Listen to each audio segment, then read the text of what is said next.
Excited for our players to have the experience of playing in this game. You know, we've only been there one time, 2015, and just a tremendous environment, great experience for everybody. So just really happy for our guys to have that opportunity. A couple words about Friday. And just looking back, obviously very proud of our guys, just the way they played, the way they continued to fight, and these guys really don't know how to give up. So it was great to get the win. Pleased about that. And I think just overall with this team, they've been really determined all season long. It's one of the characteristics that really stands out.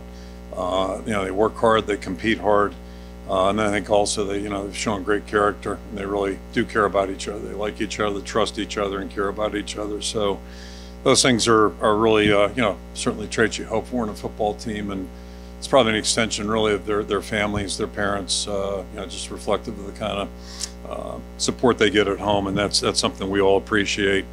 I think this is really a tight-knit group of parents as well, and probably started a little bit maybe during the pandemic, just sharing information, because certainly we all had a bunch of unknowns going on 20 months ago, and they just seemed like they have rallied since that time. So again, as a coach, I'm just really appreciative of the support that they've lent, the fact that they trust us and let us work with their children. Really, really important. And I think anybody knows anything about sports, it's not just football, I'm sure, but if you're a college football player, I know this, it's going to be hard. You're going to experience disappointment, setbacks, all those kinds of things. That's part of going to college, and certainly if you're competing in this sport, it's can be really disappointing. So I've always felt like, it's really beneficial if a player has someone they can reach out to and get words of encouragement and support, because hardship comes your way. That's just part of the deal. So it's kind of been my experience. And again, just appreciate the way the parents have supported our players and support us. So with our guys, they were off Saturday, and came back in Sunday and got back to work. So it's going to be a normal game week for us. Just a couple words about honors. Certainly glad to see Caleb recognized as a Big Ten Special Teams Player of the Week.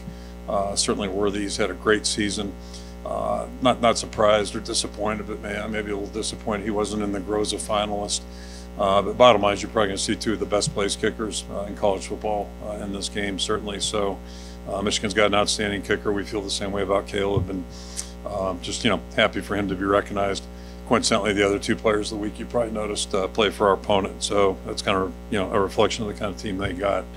And then today was announced that we had two players of the year in the Big Ten with Riley Moss and Charlie Jones. More to be mentioned tomorrow, but happy for those two guys. It's really a special honor for both players, well deserved, really hard earned, and for all the guys that got Big Ten recognition, happy for them as well. And then ditto for the same guys that get recognized tomorrow. So we'll see where that all goes. Then just for the Michigan game, looking ahead, same four captains. We'll have Tyler Linderbaum on offense, and then Matt Hankins, Jack Kerner, Jack Campbell defensively. So those four guys will go out for the toss. The seniors go out to the hash mark. It's as far as they're allowed to go. And Matt Hankins, unfortunately, will not be ready, and probably is going to miss the bowl game too. So he's not going to be able to go. He'll be with us, obviously, but not able to participate.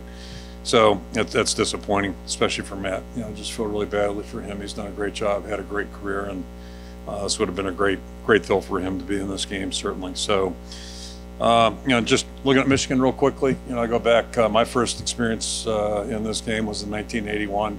They were awfully good then, and they had a lot of good teams in the 80s, and since I've been back, they've had a lot of good teams too, and this team certainly looks like they're right at the top of that list from what we can tell. They're extremely talented, really in all phases.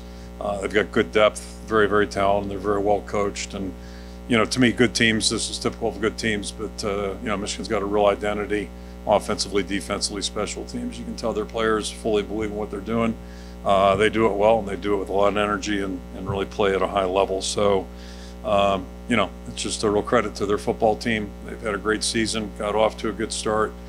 Had the one bump in the road, 4 or 5 weeks ago, whatever that might have been, and came right back and just finished out the season in a really impressive fashion. And I can't imagine them playing a lot better than they did this past Saturday against a team that's extremely talented and really a very good football team also. So those were two really good teams out there, and they just played a tremendous football game. So it's going to be a really tough contest for us, tough challenge. We're excited about it. It's an opportunity certainly, but we've got a lot of work to do in the meantime to get ready. And again, I'm just proud of our football team. They've earned the right to play in this game, to compete in a championship game. And it took them all 12 games to get there. So, we talk to our players all the time. That's why they keep a clock on it. It's 60 minutes a game, and it's 12 games a year, and you see where it's all at. So just, again, happy for our guys. And, we got a lot of work to do between now and Saturday night, and I'll throw it out for questions.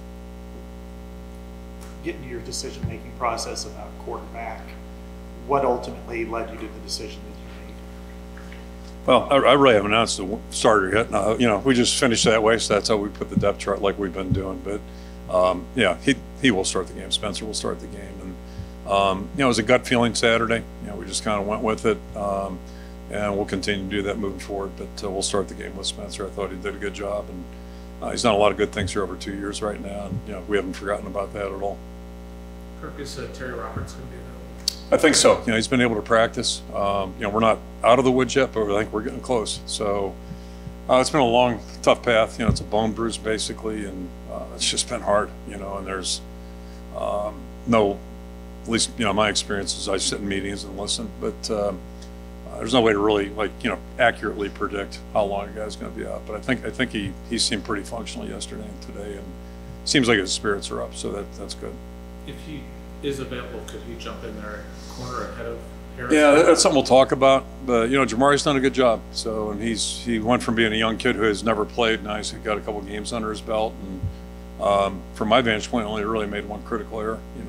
That one that a couple of weeks ago. But those are good learning experiences, and he's done a good job. So keep our fingers crossed. But hopefully we'll have three guys at least that have some experience, and Terry will help us on special teams too to get him back there. That'd be a real bonus. But he's got to finish the week up, but it looks good. Kirk, Hutchinson, is D-line. Yeah. What do you I've noticed him, yeah. Yeah, probably stands out a little bit. Yeah. What do you do? He's got a running mate also that kind of gets your attention. What do you do to neutralize him or where he's at all times? Yeah, I don't know what you do to neutralize him. He's just an outstanding player. And, but you better know where he lines up. And it's fairly predictable, but the only problem is the guy on the other side's, I don't want to say equally dangerous, but it's pretty close. It's a 1-2. So I was thinking this morning, I don't know how often we've faced a team that has two guys outside like that can be as disruptive as they are. And I said to somebody in the last 48 hours, I forget who I was talking to, just about, Hutchinson. When I was in the NFL, there were two guys. I mean, there are a lot of good players in the NFL, needless to say. That's an obvious statement. A guy like Reggie White doesn't count because he was so freakishly talented. He had size, speed, strength that were just extraordinary. Plus, better person than he was player.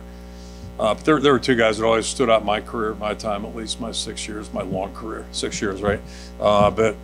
Howie Long was one of them, and John Randall was just and John Randall played more inside than outside, but just a Tasmanian devil. And Howie Long the same way. If you relaxed one play, he was going to be in there, wrecking a play and really causing havoc. And that's what they're not the same player as those two guys I described. Hutchinson's not, but he just doesn't stop. He doesn't stop, and that's part of the reason he's so good. Plus, he's got a real good skill set, but he's got just a motor that is it's really impressive. Really impressive. I wanted to ask you two quick, if I could follow up after this too. But what is your just opinion on kind of what's going on out in college football with coaches darting to greener pastures? I guess even if at big ticket schools, I guess. Yeah, that's probably unprecedented. I think, at least I'm not a historian, but I can't remember this much activity. And it's a flurry of activity, and it started early, needless to say.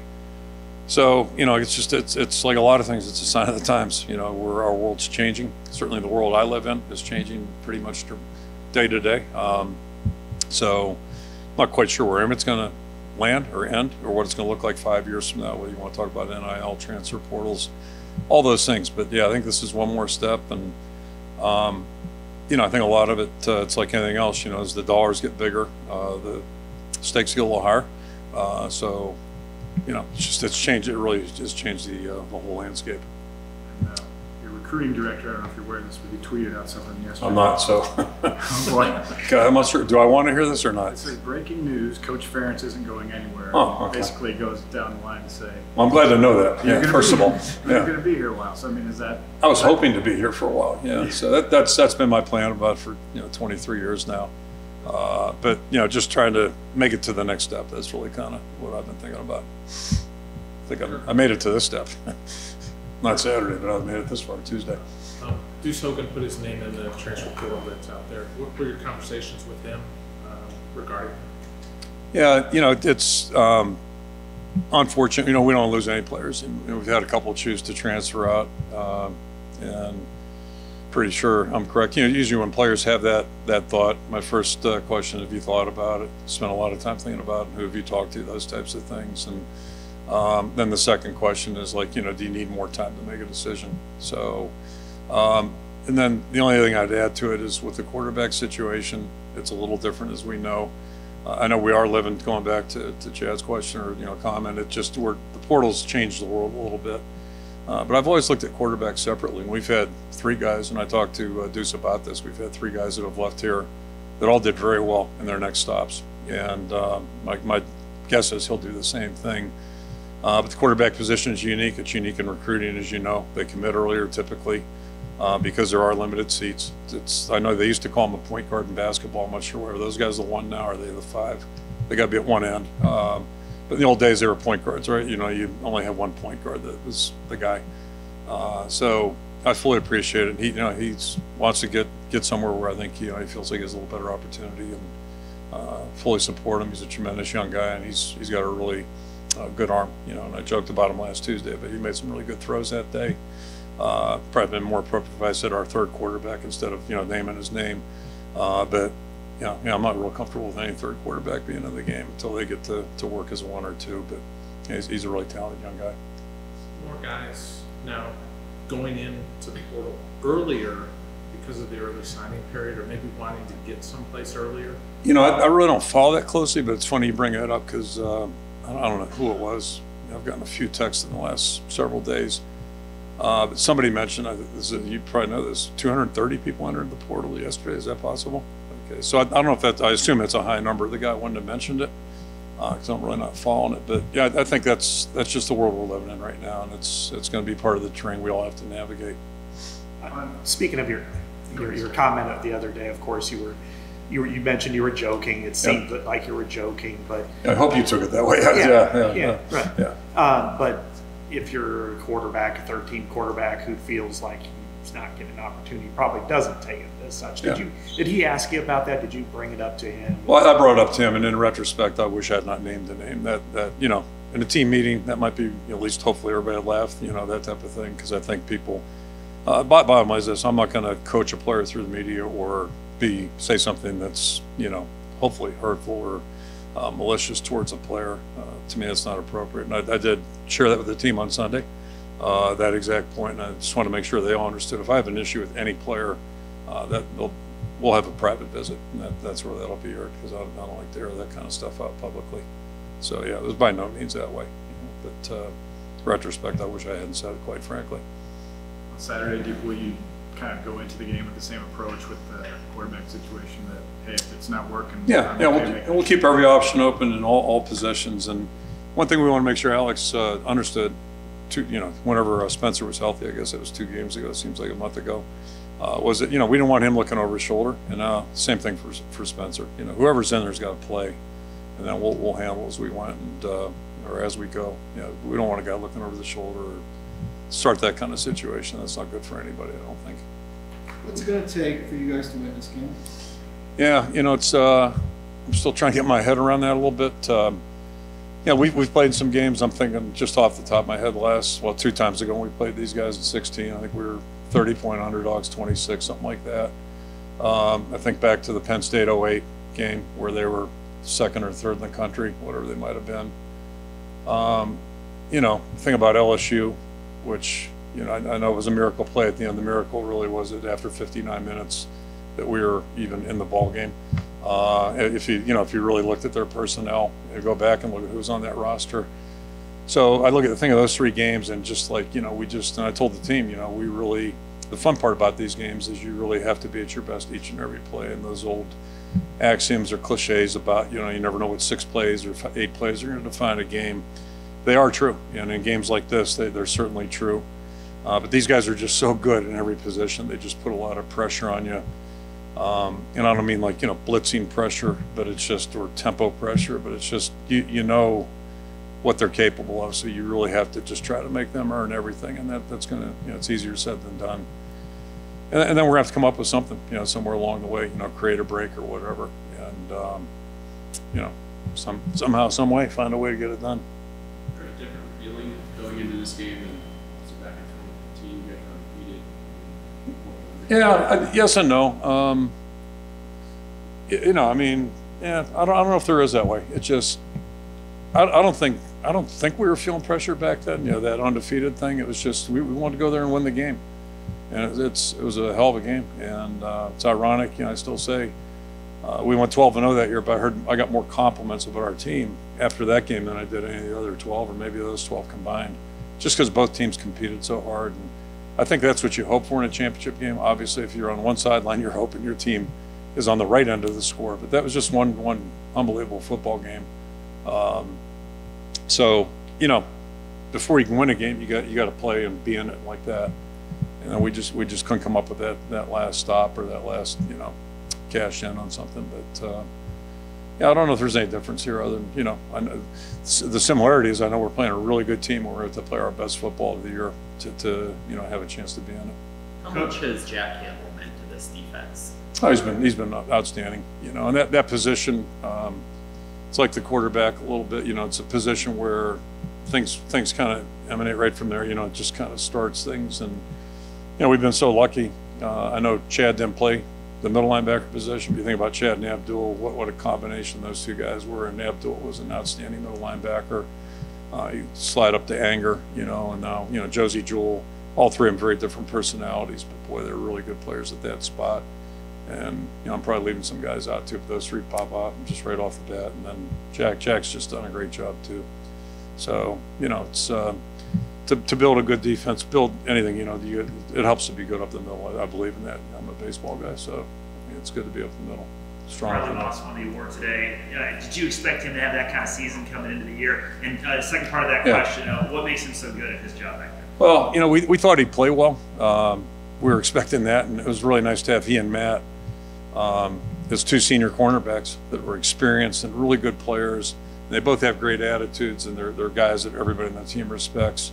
Riley's got a little different personality, as you probably know. He's kind of lighthearted, and boy, I tell you, he loves playing though. And the sad part is that both of them had a fight through injury this year and missed significant time. So that part's hard, but both of them just kept supporting their teammates and were helpful and kept their attitudes in a really good place. And so it's really good to see his efforts get recognized the way they have. And I don't think he could ever predict the kind of statistics, the picks that he's gotten and all that kind of thing. It'd be a little lofty to predict that, but it's a real credit to him. He works really hard at it and has worked hard at it and has a lot of fun doing it. So we're thrilled he's on the team.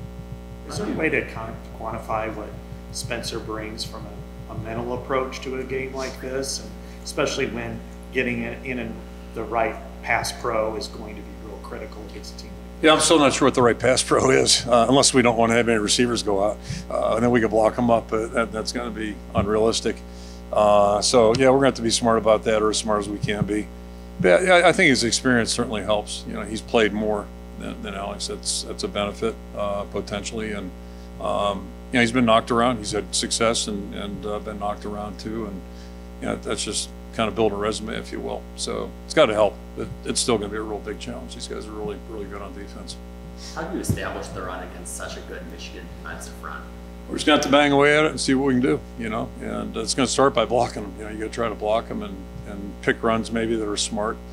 We're still working on that part of it, but these guys are they're really big up inside. They look like a pro defense. They've got big, strong players inside. They roll a lot of guys through.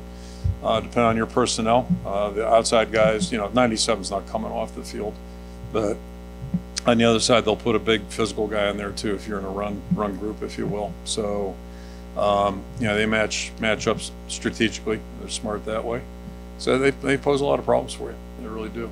It's, you know, we're going to have to, and, you know, I don't think we're going to be running for 300 yards. That's not realistic, but we got to try to find a way to run efficiently. Going back to my earlier topic, I guess. Yep. I asked a bunch of your players, kind of facetiously, but do you ever worry about Coach Ferentz, you know, leaving for another job? And of course, they, you know, preach the stability, et cetera, that you've created here. I mean, I guess in your mind, how important is that to a successful program? Well, I think it's everything. That's one person's opinion, and kind of, you know, I've said this before. It kind of goes back to my roots, growing up in Pittsburgh, where as bad as Iowa was in 1981, the Steelers were worse. They were just so bad prior to 1969. And I've long admired the Rooneys, the Rooney family, and I've met one or two of them, but I'm not, like, you know, personal friends. But anybody I've known through the years who's worked in that organization, I always pick their brains about, you know, why does it work? What's it like internally? And the bottom line is they just have there's a good chain of command. There's good communication. This is my opinion, between the head coach, the general manager, and the ownership. And that sounds really basic and you know, pretty undramatic, but it's so uncommon in probably a lot of corporations, just quite frankly, not just football. So at least, you know, I think that I don't want to speak for any of the guys that coach there, but I'm guessing when they went to work every day, they kind of knew what the expectation was, what the standards were, and what they were trying to accomplish, and also knew that they're going to be supported. You know, and in this world of, you know, microwave decision making, you know, they don't abide by that philosophy. So I feel fortunate, and to me, it all started here. Two people, with Coach Fry and Bump Elliott. Those two people really set the bar for what was going to follow here. And if you look at all of our programs, there's a lot of stability in all the programs here. And you know, we compete in a tough league. This isn't the NFL, I understand, but the Big Ten's competitive and tough, and you're not going to win every year. And some years aren't going to be much fun, and that's a reality of it. Nobody wants that. So to me, it's all about the people in the building, and it's also about trying to address whatever issues you may have or whatever things that need to be shored up. And again, I would look at the world pretty simplistically. The Steelers have grasped that concept. They probably invented it in pro football. If you look at the other teams that are really successful, you're going to see a model that's somewhat similar. You know, think of a couple of organizations right off the top of my head. It's kind of funny how they always are up at the top, and the other ones, you know, flounder or spike up and down. But it's not that hard, but you know, it takes some patience, and you take some, you know, good communication, those types of things. Which, I mean, nobody wants to do that anymore, right? So, you know, I get all that, but yeah. So me personally, I appreciate that. But that's, you know, we all are different too. Like, just like you guys, you know, we're all looking for different things in life, and you know, so you chase the path that fits you the best. And you know, in my standpoint, I've been fortunate, totally coincidentally, to land in a place that really kind of meshed with the way I like to look at the world. And that's just, you know, a fluke. You know, took one guy who never should have interviewed me to hire me, not only interview, but hire me in 1981. So, I mean, who would have thunk it, but here we are. Your players all year have talked about getting here is one of the goals they want. Emotions as a coach for you, to see the hard work and everything turn into fruition, and see the joy on their faces. What can you describe the emotions that you've been through this a lot? Yeah, well, yeah, I mean, it's getting there and winning too. That was part of the goal. All right, so it's getting Indy, but also winning in Indy, which we haven't done yet. But you know, again, just kind of follow up on the point I just made. You know, it's still more to me, and I'm old-fashioned or whatever, but to me, it's more about the pursuit. It's how you run the race, and you know, that's really what it's all about. Because there are a lot of good teams out there, a lot of really competitive teams. We're playing a team that's extremely, like, they belong at number 2, and maybe they should be number 1. I don't know that. I'm not that smart, but they certainly are a top-ranked team for good reason. So, you know, we got a tough hill to climb here, but it's more about how you do things, you know. So that's really what it is. And I'll just share this, like, you know, so, you know, it's important. Friday was a really good day. Maybe as good as anything. We came out and got our little Chick-fil-A snacks. I don't know if I'm allowed to say that. I'm not trying to advertise for anybody, but got our snacks there. And the guy that does the meals, you know, just complimented me for the couple times in a row now since we've been over, just about how our players act. So, How have you seen stuff's important, that's all. It's just, that's important. How have you seen Tyler Goodson progress throughout this year? Well, he's been patient. Talking about patience, right? So he's been patient too, because we've been a work in progress and still are up front, like our whole offense. But as I've said many times, he shows up every day, same guy, just has a really good attitude. I appreciate guys. Not that everybody's got a smile and all that, but I appreciate guys that look like they're excited to do what they're doing, and that's what he looks like. When he hits the field, he likes practice and he's got good energy. It's the same way in the building. Anytime you see him. I can't remember, many times, if any, where I've seen him where he looks like he's down. He's a positive guy that works hard, and he's a really good football player. How much more space does a guy like Linderbaum, or I guess specifically I'm asking about Linderbaum, when he's blocking, whether it be run in the pass, can you tell like a major difference in terms of space he's creating for a running back versus an ordinary center review? Because obviously he's the thing that jumps out at me most about him is his consistency. Maybe more so than, like, his production's really good. I'm not minimizing that, but the consistency is really uncommon. And I go back to my growing up as a young person. Mike Webster was a guy. Boy, man, is he a good center? I remember going up to Latrobe and watching them practice, and he just made everything look almost easy. And it's not easy. And he's blocking a guy like Joe Green. After practice, he and Joe Green went one-on-one. How about that? Like, what do you think a ticket for that would cost if it was for public consumption? So, two of the all-time great NFL players, but just the way he did things and the way he worked, the consistency, and it just looked like it was almost easy. And it's not. There's no such thing, especially in the NFL or what we're doing.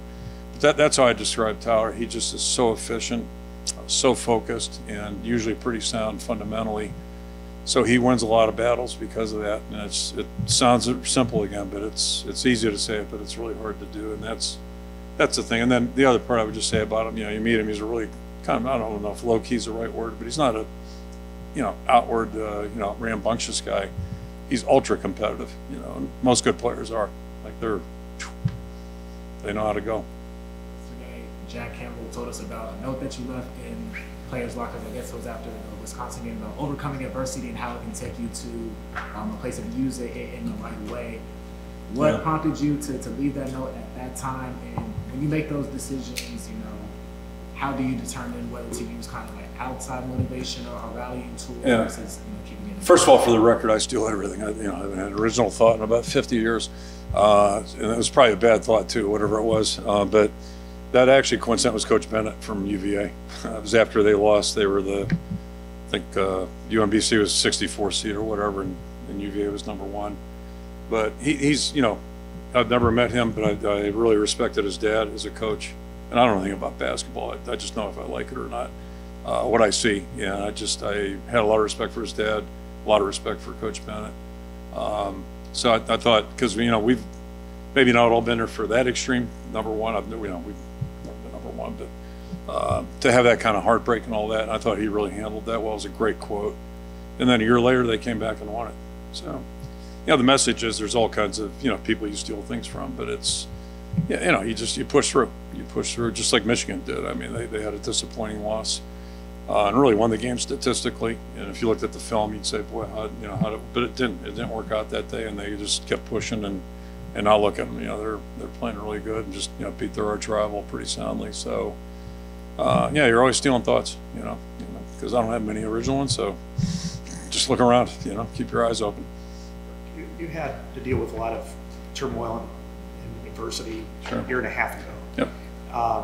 And you're at this place now, where you're in the Big Ten championship. If the players didn't want to, they could have mass exited and all that kind of thing. What do you think helped keep everybody together? And is this program a better program today than it was 18 months ago? I think it is. I think it's evidenced by the way our guys have played and responded. And I'll go back, just stealing thoughts. Steve Bannock talked to our team years ago and, talked about believing the impossible is possible and, do the next right thing. And that's really kind of what guided us through that whole period. It's just all about trying to do the next right thing. Figure out what is the next right thing, and then let's make sure we're doing it. And the credit goes to everybody in the building because everybody had input. What do we need to look at? And I think I've quoted Jim Caldwell to you on the advisory board saying that Kirk's players will tell him what needs to be done, and that was great advice, really good advice. So it was a player, staff getting together and working through things very methodically and thoroughly, and then Most important thing is following up on a consistent basis, and I think we've done that. And you know, it's like football. You're never done. Like it just never. Our season will end here at some point, and we'll relax and all that stuff. Seniors, it'll be done for them, unfortunately. But then you move on to the next phase, and that's kind of what we've tried to do, is just try to, you know, keep handling the next phase as smartly as we possibly can. Things like Saturdays don't happen all the time, even in 20-some years. What will it mean for you emotionally when you step foot into Lucas Oil Stadium on Saturday? You know, first of all, it's a long day. First thing that comes to mind, you know, the 15 was like that. The Orange Bowl was a really late kickoff. But yeah, it's just, you know, it probably won't be so much Saturday, but after we're out of there, maybe, you know, then you start thinking about things a little bit. But Saturday, you know, and I've tried to tell our players that same thing. The real key, because when you play in a championship type game or a bowl game, it's marquee, all that stuff. And they're all important to us, but you know, the more stuff there is on the outside that comes with it. We've had a lot of media obligations here the last 2 days. Want to get those done, so the players, you know, they were done last night, so the players can focus on the game. But really, it gets down to just, you know, trying to manage your time and energy, because you only got so much of that. Make sure you've budgeted if you have to deal with tickets, which thank God I don't. But one benefit of marriage, one of many, especially being married to my wife. Okay, one of many benefits. But you know, but you know, every player is confronted with some of those challenges. So they just got to remember, like, you know, what's going to help us win is us playing good and us doing our jobs as well as we can. So really, that's the trick, and that's easier said than done. But you got to stay focused on what it is you have to do that day, that night, etc.